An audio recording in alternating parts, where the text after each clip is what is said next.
HSC পরীক্ষার্থীদের জন্য জরুরি সংবাদ। চলতি বছর এইচএসসি পরীক্ষা হতে যাচ্ছে জুন মাসে। চলতি বছরের উচ্চ মাধ্যমিক, এইচএসসি ও সমমানের পরীক্ষা আগামী 7 জুন থেকে শুরু হতে যাচ্ছে। সোমবার 30 মার্চ রাতে শিক্ষামন্ত্রী ডক্টর এহসানুল হক মিলন গণমাধ্যমকে পরীক্ষার এই সম্ভাব্য তারিখ নিশ্চিত করেছেন। এর মাধ্যমে দেশ জুড়ে অপেক্ষারত লাখ লাখ পরীক্ষার্থীর রুটিন নিয়ে চলা জল্পনার অবসান ঘটল। শিক্ষা মন্ত্রণালয় সূত্রে জানা গেছে, গত 29 মার্চ রবিবার মাধ্যমিক ও উচ্চ মাধ্যমিক বিভাগের সভাকক্ষে দেশের সব শিক্ষা বোর্ডের চেয়ারম্যানদের নিয়ে একটি গুরুত্বপূর্ণ বৈঠক অনুষ্ঠিত হয়। সেই বৈঠকেই সার্বিক পরিস্থিতি বিবেচনা করে 7 জুন থেকে শুরু করার প্রাথমিক সিদ্ধান্ত নেওয়া হয়েছিল।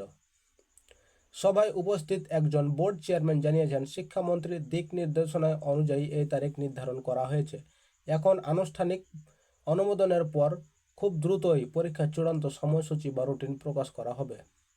এবারের এইচএসসি পরীক্ষায় একটি ঐতিহাসিক পরিবর্তন আসতে যাচ্ছে।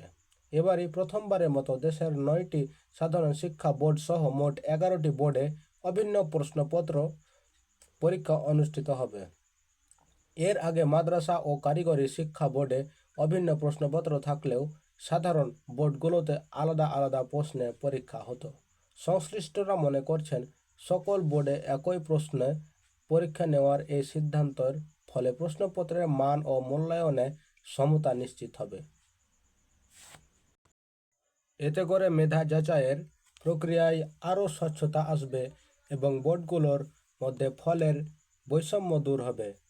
শিক্ষা মন্ত্রণালয়ের চূড়ান্ত অনুমোদনের পর চলতি সপ্তাহেই বিস্তারিত সময়সূচি শিক্ষা বোর্ডের ওয়েবসাইটগুলোতে প্রকাশ করা হতে পারে। আজকের মতো এখানেই।